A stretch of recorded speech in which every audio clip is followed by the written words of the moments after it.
दोस्तों, मनु शांडले का नमस्कार। दोस्तों, आप में से बहुत सारे लोगों ने हमारा बेसिक कोर्स लिया हैगा और एडवांस एस्ट्रोलॉजी का ऑनलाइन कोर्स लिया हैगा। आप सबका वेलकम हैगा। हमने ये सेशन शुरू किए हैं कि आपको किसी भी तरह का कोई भी डाउट आता है या कोई भी क्वेश्चन मन में आता है तो आप हमारे से ऑनलाइन पूछ सकते हैंगे। आपको हमारी मेल आईडी पे अपना क्वेश्चंस भेज दीजिए और हर वेडनेसडे और संडे मेरा इस तरीके का सेशन होगा जिसके अंदर आपके जो भी क्वेश्चंस हमारे पास आएंगे, जो आपने हमारे मेल आईडी पे भेजे होंगे, उनके हम आंसर्स देंगे और वो पब्लिकली देंगे। और ताकि किसी और का भी क्वेश्चन मन में है या किसी और को भी डाउट वो है तो वो क्लियर हो जाए।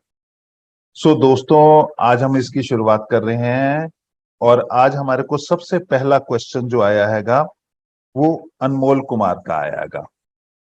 दो इन्होंने हमारा बेसिक और एडवांस दोनों कोर्स ले रखे हैंगे। इन्होंने हमारे को क्वेश्चन एक भेजा हैगा कि आपने बताया है जैसे राहु और केतु 180 डिग्री पे होते हैं।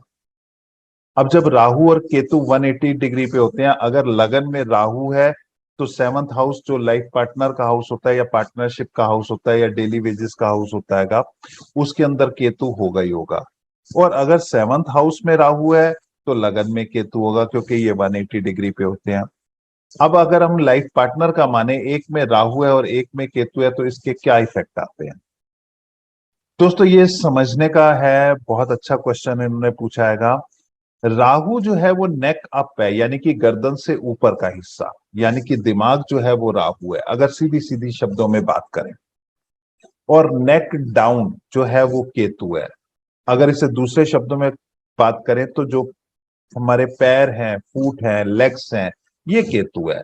नेक डाउन का पूरा हिस्सा आता है, लेकिन समझने के पॉइंट ऑफ व्यू से ले लेते हैं। राहु दिमाग और जो केतु है वो पैर है। जिस भी भाव में राहु बैठा होगा, 12 के 12 हाउसेस में से जिस भी हाउस में राहु बैठा होगा, उस हाउस से रिलेटेड कोई भी डिपार्टमेंट होगा उसमें दिमाग चलेगा। मान लो अगर लगन के अंदर राहु बैठा हुआ है तो जो आदमी के लगन में राहु बैठा है उसका दिमाग ओवर एक्टिव होगा, दिमाग ज्यादा चलेगा। अब क्योंकि राहु लगन में बैठा है तो सेवंथ हाउस में, यानी कि लाइफ पार्टनर के स्थान पे केतु होगा, तो वहां पे समझ लो पैर, लेग्स एक्टिव हो गए। और लेग्स एक्टिव हो गए तो जो लाइफ पार्टनर होगा वो सरेंडर करेगा या भागेगा या छोड़ेगा। इस तरीके की जो कॉम्बिनेशन रहेगा। सेम अगर हम इसको रिवर्स कर देते हैं कि राहु अगर सेवंथ हाउस के अंदर है और लगन में केतु आ जाता है, यहां मैं सिर्फ राहु और केतु का इफेक्ट बता रहा हूं, बाकी प्लेनेटरी पोजीशंस को नहीं देख रहा। सिंपल, अगर केतु जो है लगन में आ गया और राहु आ गया लाइफ पार्टनर के स्थान पे, तो जो आपका लाइफ पार्टनर होगा उसका दिमाग ओवर एक्टिव होगा, ज्यादा चलेगा। और जो जिसकी कुंडली है, यानी कि लगन में जिसका केतु है, वो सरेंडरिंग की पोजीशन पे होगा, सरेंडर करेगा, छोड़ेगा, इधर उधर जाएगा या इधर उधर अट्रैक्शन होगा, या इस तरीके की पोजीशंस होगी। तो यहां पर ये चीज कॉम्बिनेशन रहेगी। ऐसे ही किसी भी हाउस में बैठेगा, अगर राहु सेकंड हाउस में है तो केतु एट्थ हाउस के अंदर होगा, राहु थर्ड में है तो केतु नाइन्थ में होगा। अब राहु की अगर थर्ड में है तो मेहनत बहुत कराएगा, दिमाग बहुत चलाएगा, मेहनत में ये उस तरीके से। और केतु क्योंकि भाग्य स्थान पे बैठा है तो भाग्य उतना साथ नहीं देगा। तो यहां इस तरीके का कॉम्बिनेशन जो है बनेगा। अब दोस्तों, यहां पर इस चीज को हमारे को किसी भी कुंडली में देखना है तो राहु और केतु का योग देखना बहुत जरूरी है। उसका कारण यह है कि ये कलयुग चल रहा है और यहाँ राहु का राज चलता है। तो राहु का राज चलता है तो राहु कुंडली में कहाँ पोजीशन लेके बैठा है ये देखना जरूरी है। सेम, आप कहीं पे भी राहु बैठा है वहां पर दिमाग लगा लीजिए, और उसके ठीक 180 डिग्री पे केतु बैठा है अपोजिट, वहां पर आप लेग्स लगा लीजिए। तो वहां सरेंडरिंग की पोजीशन, वहां मेंटल पावर की पोजीशन रहेगी। तो इस चीज को, हाँ, बाकी प्लेनेटरी पोजीशंस के हिसाब से ये चेंज होगा, इसके इफेक्ट्स चेंज होंगे, किसकी दृष्टि कहाँ पड़ रही है, ये सब भी इफेक्ट्स आएंगे। लेकिन मोटा मोटी मैं आपको बता रहा हूं, क्योंकि आप अभी स्टार्ट कर रहे हैं तो आपको ये चीज देखकर बहुत कुछ अंदाजा लग जाएगा। अनमोल, मुझे उम्मीद है कि आपने जो मुझसे पूछना चाहा था मैंने उसका जवाब आपको दिया। दूसरा क्वेश्चन मेरे पास अक्षिता का आया है। अक्षिता आहूजा ये जानना चाह रही है कि मेरी कुंडली में काल सर्प योग बन रहा है, मैंने इसकी पूजा भी कराई है, क्या ये है ये खत्म भी हो सकता है? अक्षिता, मैं आपको यहाँ पर बताना चाहूंगा कि काल सर्प योग अगर कुंडली में बन रहा है तो जैसे हमारे जन्म के समय में कुंडली बनती है, तो कुंडली क्या है, जो जन्म के समय हमारी प्लेनेटरी पोजीशन थी यूनिवर्स के अंदर, उसकी फोटो स्टेट है, और ये फोटो स्टेट कभी भी चेंज नहीं हो सकती। तो जो कुंडली में बन रहा है वो तो बन ही रहेगा। अब इसके इफेक्ट हमारे ऊपर ना पड़े या इसके इफेक्ट्स को खत्म करने के बहुत सारे तरीके हैं। पूजा भी उसमें से एक तरीका है, रेमेडीज भी उसमें से एक तरीका है, और बहुत सारे तरीके आएंगे। तो आप जो भी तरीका आप चाहें, मैंने अपनी कोर्सेज में रेमेडीज बता रखी हैं काल सर्प योग की, आप जो भी रेमेडीज करना चाहती हैं आप वो रेमेडीज करें, आपको इसके इफेक्ट माइनस हो जाएंगे। माइनस मतलब इसके इफेक्ट नहीं पड़ेंगे जो काल सर्प योग के नेगेटिव इफेक्ट आते हैं। और राहु और केतु, बेसिकली काल सर्प योग राहु और केतु से ही बनता है काम। जब राहु और केतु 180 डिग्री पे होते हैं, जैसे मैं बता चुका हूं, बाकी के सेवन प्लैनेट्स एक साइड पे आ जाते हैं कुंडली में, और कुंडली की दूसरी साइड, अपोजिट साइड बिल्कुल खाली हो जाती है, तो इसको काल सर्प योग कहते हैं। तो ये प्लेनेटरी पोजीशन आपके जन्म के समय में थी, ये ऐसी ही रहेगी, इसको चेंज नहीं किया जा सकता है। सिर्फ उसके इफेक्ट यानी कि जो राहु और केतु की लॉकिंग है उसको ब्रेक किया जा सकता है। उसकी ब्रेक करने के बहुत सारे तरीके हैं। पूजा एक तरीका है जो पंडित लोग बताते हैं, कोर्स इफेक्टिव तरीका है। लेकिन मेरा जो तरीका रहता है वो रहता है कि आप सेल्फ करते हैं, क्योंकि सेल्फ जो करते हैं वो सबसे अच्छा करते हैं। तो आप जो सेल्फ करते हैं वो सबसे बेस्ट होता है। तो इसलिए मैं रेमेडीज पे ज्यादा फोकस करता हूं कि आप सेल्फ करें, उससे इसके इफेक्ट कम करें, राहु और केतु को अपने फेवर में करें, सो दैट इसके नेगेटिव इफेक्ट आपके ऊपर ना पड़े। तीसरा क्वेश्चन मेरे पास आया है, ये एक जनरल क्वेश्चन है। हिमांशु भट्टाचार्य, इन्होंने ये क्वेश्चन किया है, मेरी और मेरी वाइफ की बिल्कुल नहीं बनती, हालांकि हमारी शादी को हुए अभी कुछ महीने ही हुए हैं, जबकि हमारी कुंडली मिलान में हमारे 36 यानी कि 36 में से 28 गुण मिले थे। अगर 28 गुण मिलने के बाद भी हमारी नहीं बनती तो कुंडली मिलान का क्या फायदा? हिमांशु, थोड़ा सा यहाँ पर दो तीन चीजें फर्क पड़ जाता है। एक, हमने कुंडली मिलान किससे कराया है? एक तो ट्रेडिशनल वे है जिसके अंदर हम कुंडली मिलान करते हैं, तो उसमें मेन देखा जाता है कि कितने गुण मिल रहे हैं, और उन गुणों के हिसाब से जो है डिसीजन लिया जाता है। बाकी हर एक का अपना अपना तरीका है। मेरा जो तरीका है मैं आपको बता देता हूं। जब मैं किसी का भी कुंडली मिलान करता हूं तो सबसे पहले मैं मून की पोजीशन देखता हूं, चंद्रमा की क्या पोजीशन है, क्योंकि चंद्रमा जो है वो मन का कारक है। अब दोनों के, हस्बैंड और वाइफ के, मन मिलेंगे या नहीं मिलेंगे, ये मेरे लिए कुंडली में सबसे मोस्ट इंपॉर्टेंट चीज है। क्योंकि अगर मन मिलेंगे तो लाइफ में कोई भी प्रॉब्लम आएगी, कोई भी चैलेंज आएगा, उसको ओवरकम कर जाएंगे। लेकिन अगर दोनों के मन ही नहीं मिलेंगे, एक ईस्ट और एक वेस्ट की तरफ चलेगा, तो कोई भी जरा जरा सी बात के ऊपर फाइट होनी शुरू हो जाएगी, जरा जरा सी बात पे प्रॉब्लम होनी शुरू हो जाएगी। तो यहाँ पर सबसे ज्यादा मोस्ट इंपॉर्टेंट है कि मन मिलता है या नहीं मिलता। अब मान लो एक का चंद्रमा जो है वो सूर्य की राशि में बैठा है, 5 नंबर में बैठा हुआ है, और एक का चंद्रमा शनि की राशि में बैठा है यानी कि 10 नंबर में बैठा हुआ है। मैं एक जर्नल बता रहा हूं, क्योंकि बहुत सारी चीजें इसको भी इफेक्ट करती हैं। जर्नल एक थ्योरी बता रहा हूं। एक का चंद्रमा सूर्य की राशि में 5 नंबर में बैठा है, और एक का चंद्रमा शनि की राशि में यानी कि 10 या 11 नंबर में बैठा हुआ है। अब सूर्य जो है वो रोशनी के प्रतीक है, शनि जो है वो अंधेरे के प्रतीक है। अब चंद्रमा यहाँ पर अगर अपोजिट राशि के अंदर बैठा है, क्योंकि सूर्य और शनि आपस में अति शत्रु है, तो यहां पर इनके मन नहीं मिलेंगे, कहीं ना कोई प्रॉब्लम्स रहेगी। या फिर किसी भी लड़की या लड़के का चंद्रमा जो है वो जिस राशि में बैठा है वो सेकंड वन की मारक राशि है, या शत्रु राशि है, या फिर अति शत्रु राशि है, या वो नीच के उसमें बैठा हुआ है, मतलब इस तरीके का कॉम्बिनेशन बन रहा है। तो इस तरीके के कॉम्बिनेशन में चंद्रमा हमेशा इफेक्टेड होता है, और चंद्रमा मन का कारक है। तो सबसे पहला मिलान जो हम देखते हैं वो ये देखते हैं कि चंद्रमा आपस में मिल रहा है या नहीं मिल रहा। अगर चंद्रमा आपस में नहीं मिल रहा होता तो मोस्ट ऑफ द केसेस के अंदर कुंडली में हम या तो रेमेडीज देते हैं, जिससे कि अगर बहुत ज्यादा मेजर इफेक्ट नहीं है तो रेमेडीज देते हैं, लेकिन अगर बहुत ज्यादा कॉन्फ्लिक्ट पोजीशन आ जाती है कि तो वहां पर फिर हम मना कर देते हैं कि ये कुंडली मिलान नहीं हैगा। तो यहाँ पर ये चीज मोस्ट इंपॉर्टेंट है देखनी कि चंद्रमा मिल रहा है या नहीं मिल रहा, क्योंकि बहुत से लोग सिर्फ गुण मिलान पे चले जाते हैं। गुण मिलान में भी इसका जिक्र हैगा, लेकिन इसको बहुत ज्यादा इंपॉर्टेंस नहीं देते, टोटलिटी में देख लेते हैं इतने में से इतने गुण मिल रहे हैं, ये मिल रहा है या नहीं मिल रहा है, और उसको ओके कर देते हैं। तो दोस्तों यहाँ पर ये चीज समझने की जरूरत है। हाँ, फिर भी अगर अब जैसे आपकी शादी हो चुकी है और शादी होने के बावजूद आपस में ट्यूनिंग नहीं बैठ रही है, कहीं ना कहीं कॉन्फ्लिक्ट है, कहीं ना कहीं दिक्कत आ रही है कि, तो यहाँ पर भी इसके भी रेमेडीज हैं। ऐसा नहीं समझिए कि ये अब परमानेंट हो गया और इसकी कोई रेमेडीज नहीं है, इसकी भी रेमेडीज हैं। अगर आप करेंगे तो आपकी ट्यूनिंग बैठ सकती है।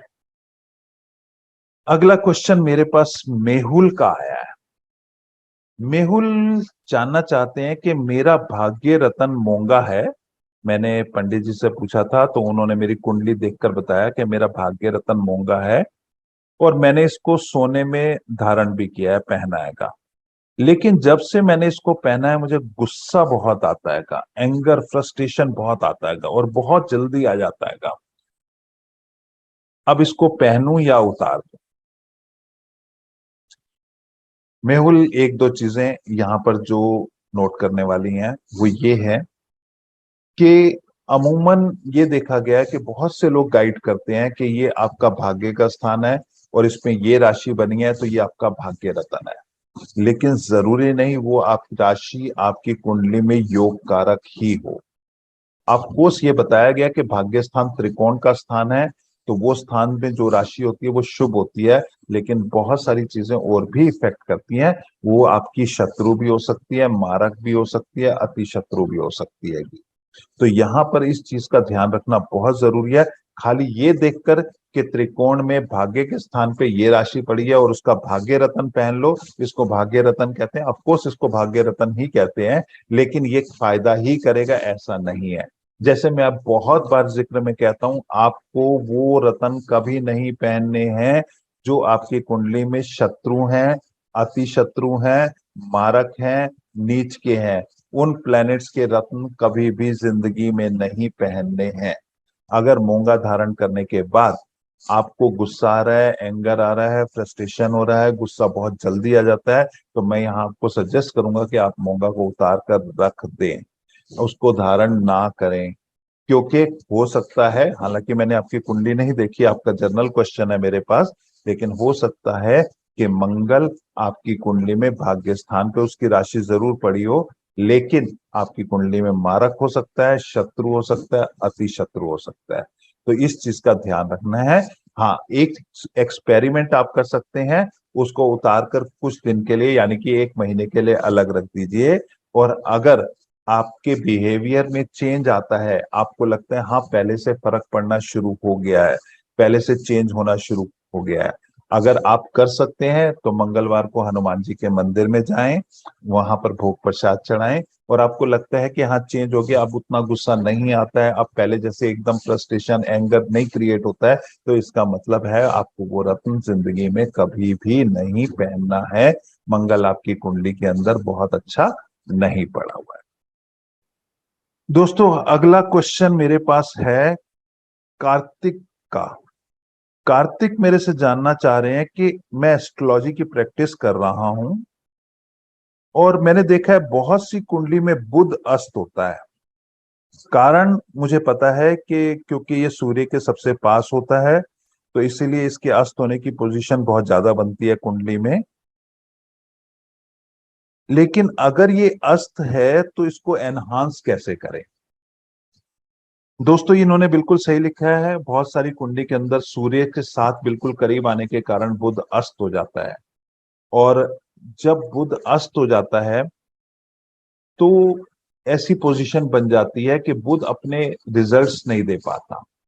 हम सब जानते हैं कि बुध देव के आराध्य गणपति जी हैं, और किसी भी काम की शुरुआत गणपति पूजन से होती है, क्योंकि किसी काम की शुरुआत और उसका पूर्ण होना, कंप्लीशन, गणपति के पास है। यहीं पर हम ये भी जानते हैं कि शुभ लाभ किसी भी कार्य में होना वो भी गणपति के हाथ में ही है।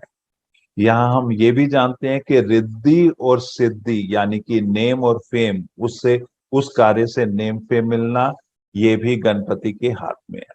तो किसी भी कार्य का पूर्ण होना गणपति के हाथ में है, शुरुआत करना और पूर्ण होना गणपति के हाथ में है। नेम फेम गणपति के हाथ में है, रिद्धि सिद्धि और शुभ लाभ, उससे बेनिफिट कमाना, उससे कोई भी चीज अर्न करना, वो भी गणपति के हाथ में है। और गणपति के मैनेजर कह सकते हैं, एक जर्नल सिंपल भाषा में समझने के लिए, वो बुध देव है और बुध हमारी कुंडली में अस्त है। तो यहां पर हमारे को बुध को एनहांस करने की जरूरत है, क्योंकि अगर हम बुध को एनहांस नहीं करेंगे तो हमारी लाइफ में काम रुक रुक के, अटक अटक के होना, कंप्लीशन की स्टेज पे ना पहुंचना, पहुंचते पहुंचते रख जाना, काट लग जाना, कंप्लीट नहीं होना, धीरे धीरे कंप्लीट होना, उसमें से नेम फेम खत्म हो जाना, लाभ शुभ लाभ खत्म हो जाना, इस तरीके की पोजीशनिंग बहुत सारी रहती है। बाकी भी प्लेनेटरी पोजीशन डिपेंड करती है, मैं सिर्फ जनरल स्टेट आपको सूर्य और बुध के बारे में बता रहा हूँ, कुंडली की बाकी सिचुएशंस नहीं बता रहा हूँ, क्योंकि क्वेश्चन मेरा स्ट्रेट फॉरवर्ड वही आएगा। तो यहाँ पर जो है हमारे को, अगर हमारे को बुध को एनहांस करना है तो उसकी कुछ रेमेडीज बता रहा हूं, जिससे हम बुध को एनहांस कर सकते हैं और हर काम को कंप्लीट होना, रिद्धि सिद्धि होना, नेम फेम होना, शुभ लाभ होना, पैसा आना कमाना, वो सब इसमें पॉसिबल है। सबसे पहले वेडनेसडे के दिन आप एक हरे रंग का कपड़ा, कुछ मिठाई और कुछ पैसे रखकर किसी किन्नर को दें। ये एक बहुत ही अच्छा उपाय है बुध को अपने फेवर में लेने के लिए। हरे रंग का कपड़ा ले लीजिए, 6 मीटर ले लीजिए या 3 मीटर ले लीजिए, कोई भी साड़ी या सूट कुछ भी ले लीजिए, मिठाई रखिए और 111 रुपए रखिए, या फिर जितने आपकी श्रद्धा है, कोई कंपेल्शन नहीं है कि इतने ही रखने हैंगे, आप किसी किन्नर को दीजिए और आशीर्वाद ले लीजिए। इससे बुध बहुत अच्छा होता है। दूसरा, जो 10 साल की छोटी कन्या होती हैं, गर्ल्स, उन जैसे हम नवरात्रों में कंजक मानते हैं, आप अपने पास कुछ चॉकलेट्स रखिए, 5-10 रुपए की चॉकलेट्स आ जाती हैं, कुछ अपने साथ हमेशा कैरी कीजिए। कोई भी बिटिया दिखती हैगी, चाहे वो आपको आपके ऑफिस में है या घर में है, इवन अपने घर की बिटिया हैं, या फिर आपको कहीं पे मार्केट में है, किसी कुलीग के साथ हैं, या रेड लाइट पे हैं, कहीं पर भी हैं, आप तो ले बिटिया चॉकलेट का। तो कंजक मान के जो है, ले बच्चे, बिटिया चॉकलेट ले, मतलब 10 साल से छोटी कन्या जो होती हैंगी, उनको कंजक मान के आप चॉकलेट्स डिस्ट्रीब्यूट करते रहिए। ये रोज कर सकते हैं, कभी भी कर सकते हैंगे। 5-10 चॉकलेट्स लेकर अपने पास रख लीजिए और डिस्ट्रीब्यूट करते रहिए, आपका बुध बहुत अच्छा हो जाएगा। बुआ, मासी, सिस्टर्स, ये सब बुध को रिप्रेजेंट करते हैं, इनसे रिलेशनशिप अच्छे बना के रखिए। अगर हो सके तो कुछ ना कुछ मीठा इनको गिफ्ट करते रहिए, कुछ भी स्वीट्स, आप जितना देंगे उतना बुध आपका अच्छा हो जाएगा। झूठ ना बोलें, वाणी खराब ना करें, बुध जो है वाणी है। हाँ, ऑफ कोर्स आज के जमाने में कई जगह हमारे को मैनिपुलेट करना पड़ता है, क्योंकि परिस्थितियां ऐसी होती हैंगी, लेकिन कोशिश करें कि झूठ ना बोले। और कई जगह तो मैंने कई लोगों को ऐसा देखा है कि बिना किसी वजह के, बिना किसी जरूरत के ही झूठ बोलते रहते हैं, उनके अंदर इतना जो है समा गया है वो चीज, तो उन्हें पता ही नहीं लगता कि झूठ बोल रहे हैं, सही बोल रहे हैं, या किसी को वो कर रहे हैं। तो कोशिश करें किसी को झूठ ना बोले, जहां है वहां इतने हल्के से काम चला लें कि ठीक है, अगर किसी चीज को मैनिपुलेट, या किसी का भला हो रहा है या किसी का अच्छा हो रहा है, तो उस तरीके से एक अच्छी गुड इंटेंशन के साथ, अदरवाइज कोशिश करें ना ही बोले तो ज्यादा अच्छा है। मंगलवार के दिन मूंग साबत भिगोएं और बुधवार सुबह उसका पानी निकाल लें और वो पक्षियों को डालें, इससे भी बुध बहुत अच्छा होता है। ये थोड़ा सा, जितना भी, कोई जरूरी नहीं बहुत बड़ी क्वांटिटी लेनी है, थोड़ा सा ले लीजिए और उसको मंगलवार को पानी में डिप कर दीजिए, मंगलवार शाम के समय में, और बुधवार को डाल दीजिए। और अगर कभी बाई चांस मंगलवार रह गया, नहीं कर सके, तो किसी भी दिन कर दीजिए। आप चाहें तो रेगुलर भी कर सकते हैं। आपका बुध अच्छा हो जाएगा। जहां पे पक्षी दाना चुगते हैं वहां पर मूंग साबुत डाल दीजिए, तो आपका मूंग बहुत अच्छा हो जाएगा। आपका जो बुध है वो बहुत अच्छा हो जाएगा। मरकरी का स्टोन पहन सकते हैं, एमरल्ड पन्ना पहन सकते हैं, लेकिन पन्ना तभी पहनना है जब बुध अच्छी पोजीशन में बैठा है। अगर बुध कुंडली के अंदर मारक है, शत्रु है, अति शत्रु है, नीच का है, या कुछ ऐसी पोजीशनिंग है जो उसकी अच्छी पोजीशनिंग नहीं है, तो रत्न धारण नहीं करना है, एमरल्ड नहीं पहनना है। यहाँ क्रिस्टल्स भी यूज कर सकते हो। अगर आप रतन बहुत महंगा नहीं अफोर्ड कर सकते या नहीं करना चाहते, तो इनका ग्रीन एवेंचरिन क्रिस्टल आता हैगा, जो बुध देव का होता हैगा। ये क्रिस्टल बहुत सस्ता होता है, रीजनेबल होता हैगा। आप इसको चाहें तो इसको भी यूज कर सकते हैं। हाँ, यहाँ पे मैं कहना चाहूंगा कि अगर आप क्रिस्टल यूज कर रहे हैं तो उसे बड़ा क्रिस्टल यूज करें, यानी कि 200, 300, 400, 500 कैरेट तक का यूज करें। वो बिल्कुल छोटा यूज ना करें, क्योंकि क्रिस्टल्स जो होता है वो प्रीशियस स्टोन के जितना इफेक्टिव नहीं होता हैगा। लेकिन क्रिस्टल्स के अंदर नेगेटिव इफेक्ट भी नहीं होते। प्रीशियस स्टोन्स अगर आपने गलत धारण कर लिया तो उसके नेगेटिव इफेक्ट भी होते हैं। क्रिस्टल में मोस्ट ऑफ द केसेस के अंदर नेगेटिव इफेक्ट नहीं मिलेंगे, आपको फेवर ही करेगा वो।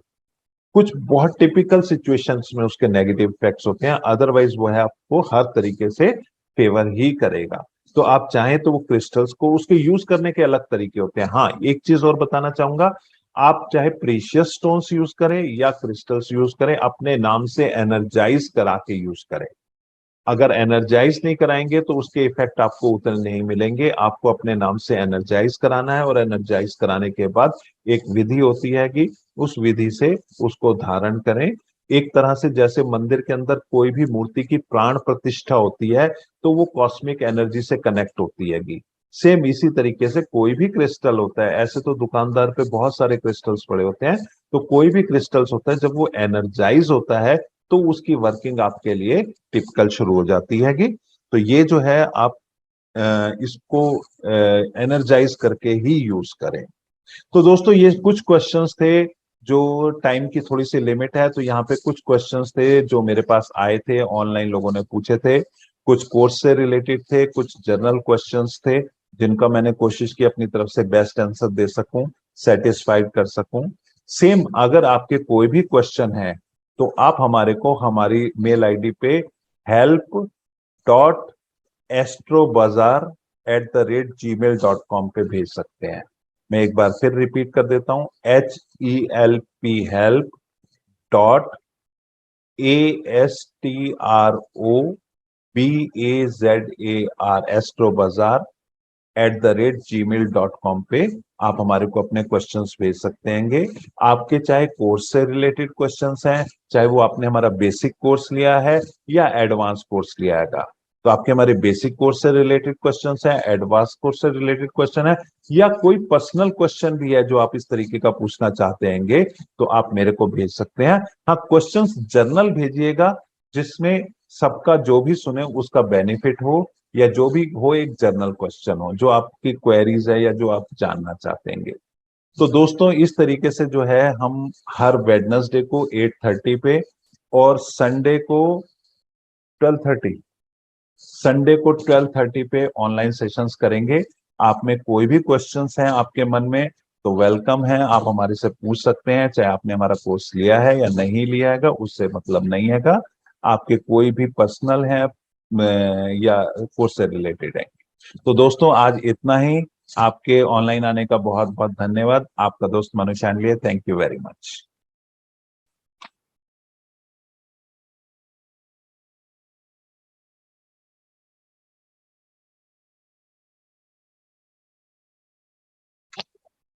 Okay, bye.